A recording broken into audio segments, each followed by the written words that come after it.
Okay, so I've had quite a few people in comments on my videos asking about how I grade D-Log-M footage. I have to say from the very outset that I'm not any kind of professional or expert colorist or color grader. I've been involved in video production for 25 odd years, but that doesn't make you an expert in every aspect of it. But I know enough to get by.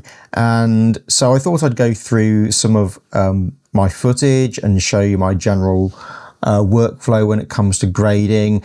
I use DaVinci Resolve, which I think is one of the best pieces of editing and color grading software around. And some of the things that I'm going to say also apply to cameras like the GoPro with the GP log as well. So let's take a look at some of this footage. This is some of the stuff that I've got for my DJI Action 6 review. And it's taken in D-Log-M. The sharpness is set to -2 and the noise reduction also to -2 as well. Now, in my Resolve project settings, in the color management, I usually have it set to the color space of DaVinci Wide Gamut Intermediate and the output color space Rec 709 Gamma 2.4, which is what you need if you're going to be outputting to the web. Now the color space, because Resolve is kind of color space independent in many ways. Even if you have this set to Rec 709, you can still work in the DaVinci Wide Gamut color space within the color grading tab by using the color space transform. And I'm going to use a color space transform anyway. Okay, so if we go to the color grading tab here, the very first thing that I do is I put a color space transform onto my first node. And the reason I do this is because I want to be working in the DaVinci Wide Gamut color space for certain, and I also want to be working in the DaVinci Intermediate output gamma. Now, the input color space and gamma is where things become important, because if you're shooting in D-Log-M or even GP log on the GoPro, you might think GP log is a log profile, so you need to specify it in the input color space and input gamma.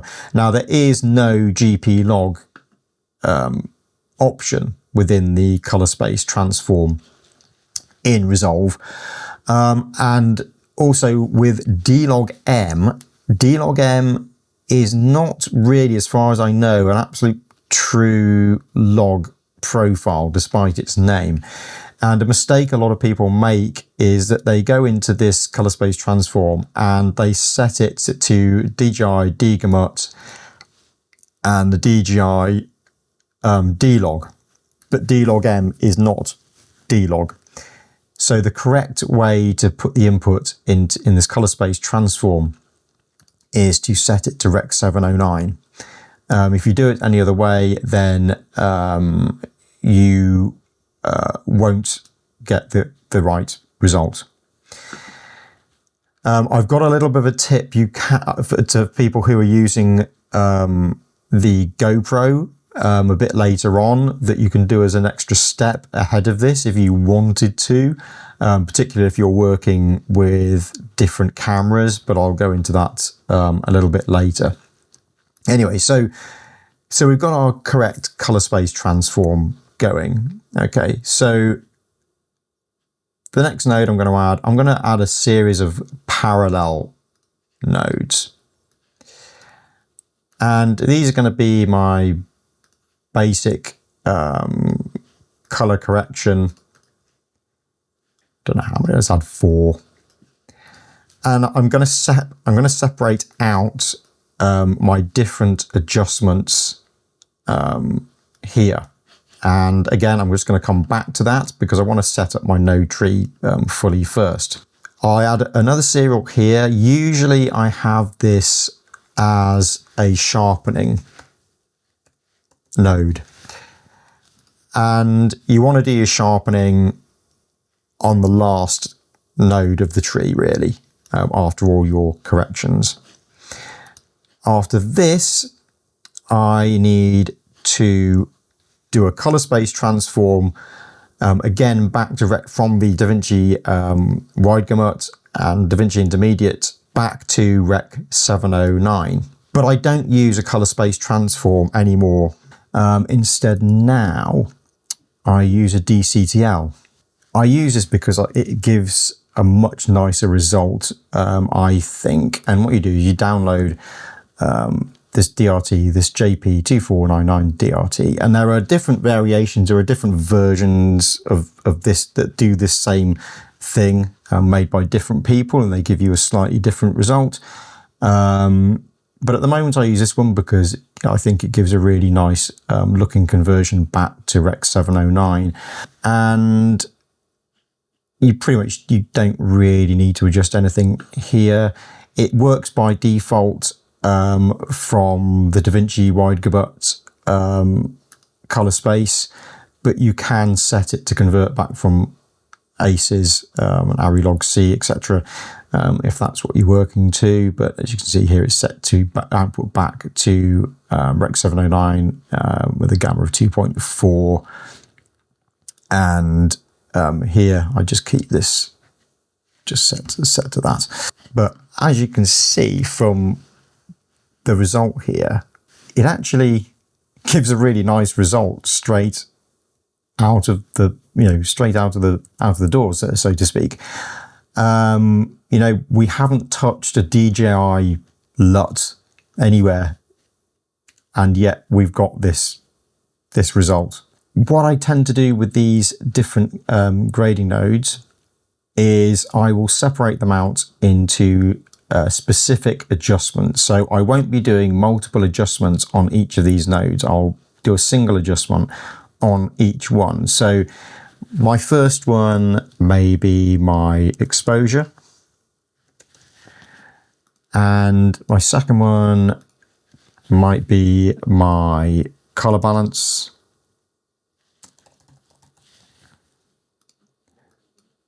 and then I might have another one for contrast, and I might have another one for saturation,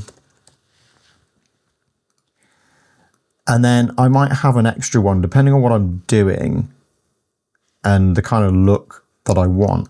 I might have another one here for a creative look if that's what I want to do. So in my exposure one, I might use, sometimes I like using this HDR adjustment because the exposure adjustment on it behaves like the exposure on your camera. And we can look at the waveform and we can look at where our exposure level is, and actually it's pretty high at the moment. There is probably a more balanced exposure. And if we turn a qualifier on, we can look at where each of these aspects are. So if I hover over the sky, we can see in the waveform that sky level there, and you can see that line where it's obviously the sky, and here, obviously those tree leaves. Yeah, it's kind of a nice look. I kind of look like straight out of the bat. But if we look at the vector scope, yeah, we could still put the saturation up a little bit here if we wanted to. We don't want to make it go completely bonkers. 70 here, looks pretty nice. It's not overly done. It just brings out those autumn colors, brings out the blue, and we can see on the vector scope there that it is nowhere near oversaturated. Like if I was to bring it like there, now it starts to look really neon and a bit silly, but there's pretty nice. And again, it depends what I'm doing. I'm not really always looking for a creative look. I might, if you want more of a film style, gamma. You can use curves if you want to, but quite often for contrast, I will just use this adjustment here, because it actually does, by default, Resolve actually does use an S-curve for its contrast. But you've got to see here it's set to the pivot to 435. Now if I adjust the contrast here like that, we can see the effects. Generally 335 is where I put this though, and that's because it actually handles the exposure. It doesn't change exposure too much, and what that does is it brings the pivot point down to here, which is around more like middle grey, as opposed to up here, which will change your exposure too much. So I tend to put that at 335. It's looking all right. It's looking all right. We can see the typical like DJI Action 6 white halos around these leaves though on the sky, which is a problem with its kind of HDR style processing. And then I think the color balance is generally okay. You know, if we look at, say, the clouds, if we want them white, I mean, okay, they are going a little bit towards the blue, but you've got to remember it's the sky. You know, clouds don't necessarily have to be centrally white, but you know, if we were to do that, if we were to adjust that, I would use the offset here, and maybe you could introduce that like a little bit of warmth into the image a bit. Yeah, that has made them a bit more central, but you see it can throw everything else off, and it depends on the look that I want. You see now the image looks more warm. So if I turn this node off, you see that's with the node off. I want it back on. So maybe it has introduced a little bit more of that kind of late afternoon feeling, but it depends on what you want to do. Depends on what you want. There's no right or wrong answer to any of this, but the one thing I would say is to do your adjustments, you know, make them small. Don't do huge changes that you know, really swing things. You know, be quite subtle with what you do, is what I would recommend. And you know, that's sort of my basic workflow for this, and I might put a bit of sharpening in there. Sometimes you might want to go the other way and soften it depending on your camera, but a lot of cameras I find at 0.47 is a sweet spot, but I find with the Action 6, 0.47 seems to overdo it a bit too much, so maybe 0.48.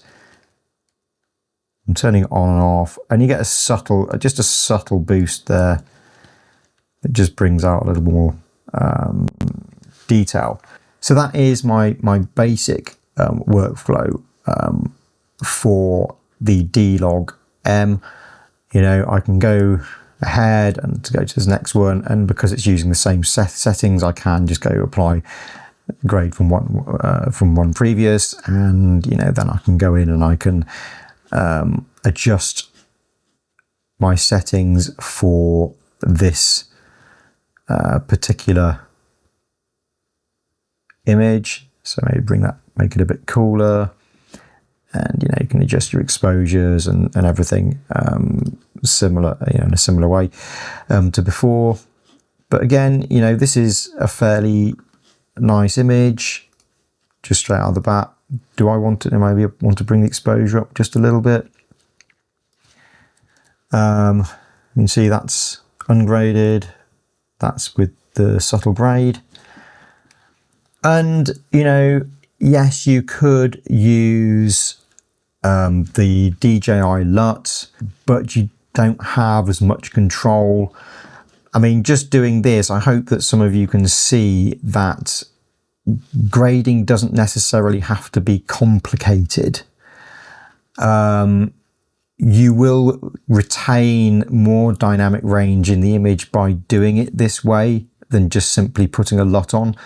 LUTs can really screw up the dynamic range of an image depending on how carefully they've been created, and also depending on your node tree. If you are going to use a LUT, then it needs to be the last thing in your node tree, and then all your grading needs to be done before the LUT in the node tree. Otherwise, you'll be really screwing up your image and really destroying lots of information. So, you know, that's the basics. Now, I mentioned earlier about the GoPro and what you can do to if you're matching to other cameras. So if I just add another node before my color space transform. Now, let's just say that I was, for the sake of argument, this is GoPro footage shot in D-Log-M. And there's this nifty plugin called Cinematch, and it's made by the Film Convert guys.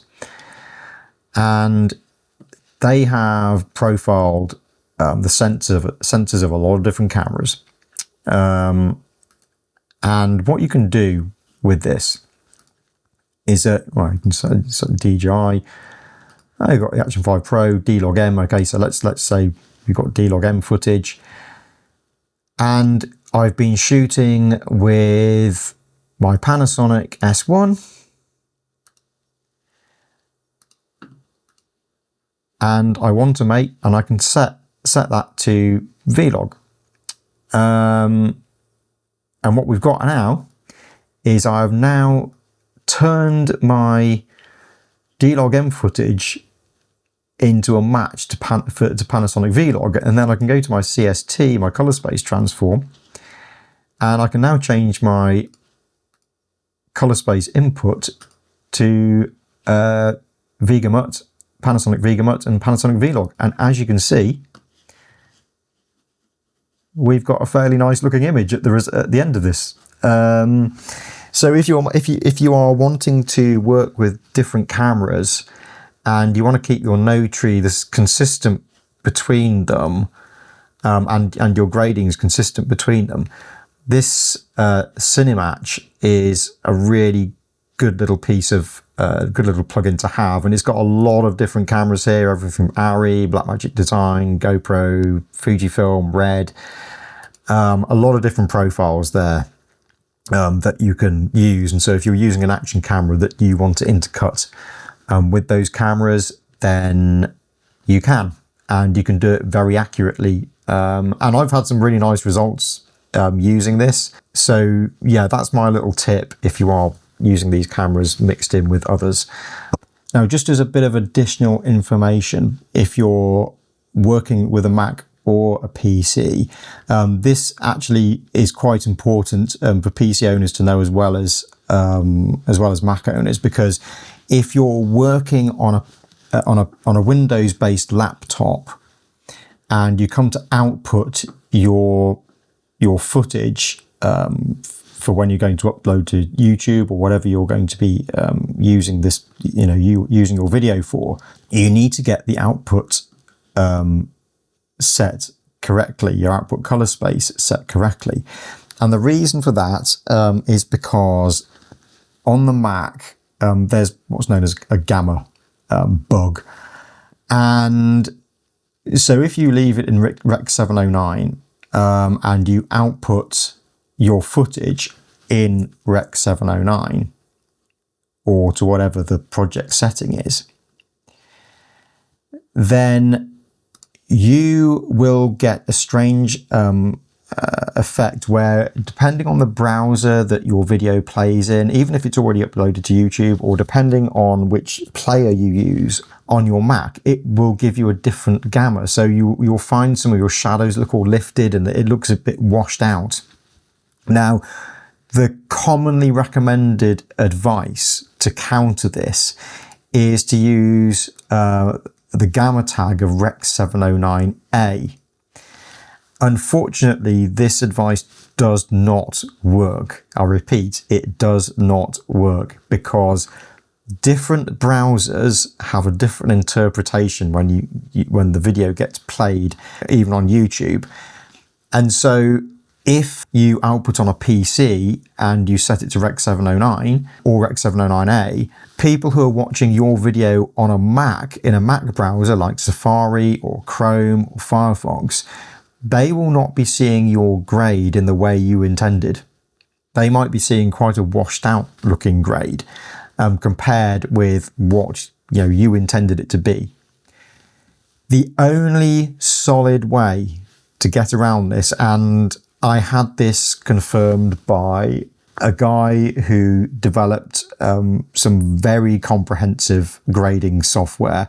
I'm not going to tell you who it is, but suffice to say, what he doesn't know about color space and color grading isn't worth knowing. He actually has developed one of the most comprehensive and intelligent color grading systems that you can get right now.